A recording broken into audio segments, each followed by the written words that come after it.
Hello everyone. I'm still analyzing chimeji napangisa kuti tiluze Bomba.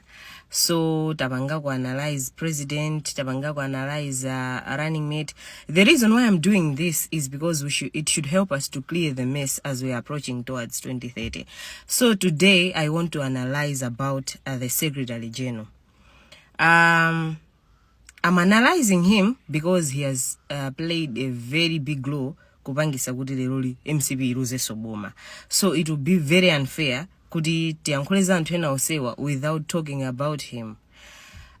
In my own analysis, chimene ndapanga realize choyambirira kwambiri ndichonena kuti Chimwendo had too much power.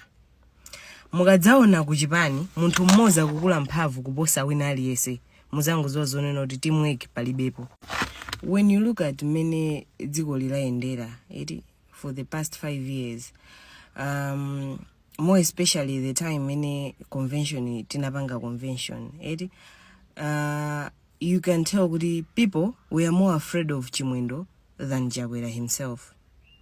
Ndezi machiro dabwisa kuti mphamvu zimene ziza Chimwendowa akuzitenga kutiko kuti he should have more power. People should be more afraid of him than the head of state. It was very surprising kuti Chimwendo anachuluka mphamvu kuposa wena aliyese. And to be honest, even if he's to wear a mask aende panse wafuse anthu 100 kuti munthu amene wapangisa kuti Jagwera aluze Bomba ndi ndani, 98% of the people, mwinaso 99, they'll say kuti anala Chimwendo amene apangisa kulikonse aliyese. Even if you ask kamwana kakang'ono ka 5 years kuti Jagwera analuza dziko chifukwa chani, they'll tell you kuti Chimwendo. Everybody points Chimwendo. So there is a reason why everybody points Chimwendo. And one thing I've realized is anthu ambiri they knew kuti zinthu zikulakwika, koma it seems everybody was afraid of Chimwendo. Kuti iwe ulimbane ndi Chimwendo nde kuti zako zada. There are people in here that I know what amachita kuno koma no vuto lake ineyo ichichi chilungamo ndi chakuti koma kuti ungayambana ndi Chimwendo leneyo ndoti ma primaries ndoti sindiwina sindiyimira Chipani, so ndingokhanga kuti I'm siding Chimwendo, which means kuti people were afraid. Zinthu zina ma decisions ena people amavomereza just because they were afraid of Chimwendo. So he must know kuti he has contributed a lot to the downfall ya Jagwera, and this is the truth. I don't know how he's going to take this message, but I'm saying the truth. Kuti ndaina yake mphamvu zimafunika kuma gaira kosa anthu ena. You cannot do it alone without others. Sungamapange chilichonse wekha, operating my business ochuluka wekha, being secretary general wekha, being a minister wekha, being a leader of the house ku parliament, china chilichonse kupanga wekha, and you expect kuti zinthu ziyenda sizingatheke. And if truly Chimwendo loves MCP, ineyo ndikunena izizi, people amene mumapanga follows many manena, and munaso should keep the date today. If Chimwendo and the other MCP officials amene ali panopa, they will continue to drive MCP, I tell you come 2030 we are not going to win elections. One of those people amene sakwenekera sokubezeka mu system ya executive ya Chipani, ngati tikufuna tili serious zoti tufuna titenge Bomba, Chimwendo is not supposed to be there. He can be there as a member kumangothandizira mwina kupereka ma advice apo ndi apo, komano downfall yathu yoyambirira akuluakulu IMCP. This, trust me, you come back to this video and kuzamviraso.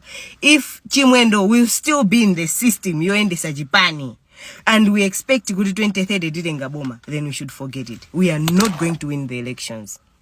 Ine nimakhulupirira kuti Chipani chichite bwino kumafunika kugawana ntchito komanso kugawana maudindo, osati zinthu zonse munthu kungozipangira wekha.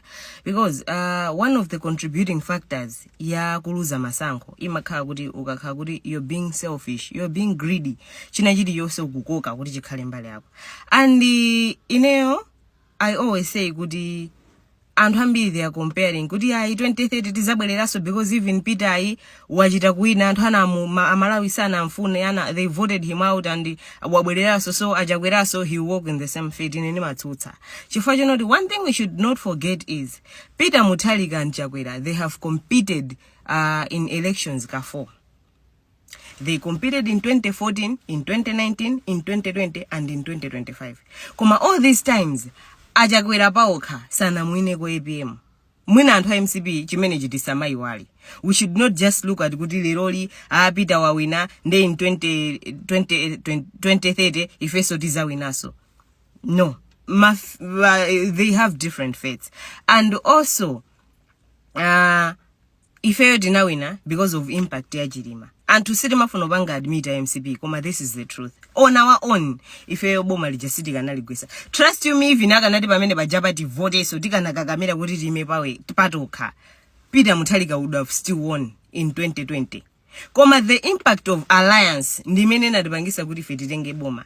Nde ineyo as MCP chimechima ndiwawo kwambiri ndicho neno ndi Bomba loti ena anachita kutithandizira loti limativuta kutenga tokha Bomalo kuchokera 1994 anthu ena akabwera atithandizira kuti Bomba lijatitenge. Momoti tiligwirisise Bomba lija, we should do things that will please Malawians kuti azati voteso kuti azanota picture made my panga paint MCP ja ndiola kuika. This MCP is a new MCP. We have messed up and we have even made Malawians to lose hope in us.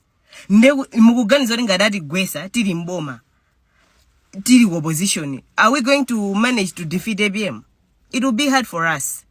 So pano basi nchiro sio manena kuti ai tizapulumukia mwachisomo. It is entitled to us now to start doing things right, to make sure we do things that will please Malawi. Komaso ineni manena kuti election system ya ifeyo ngati ya MCP tikwenekera kuyiunika sobwino. Chifukwa kukoneka kuti anthu amene amagwira nthawi ya masankho kumene kwa amene timapasa mphamvu zonoti atsogolere the election team amadinamiza kwambiri. They always bring my results amene alabodza. And ineni makhulupirira kuti the time ajakwera was conceding defeat. Anaona kuti akuluakulu nthawi imene jatikupanga tuza we got this. Anaona kuti akuluakulu anthu andipusisa.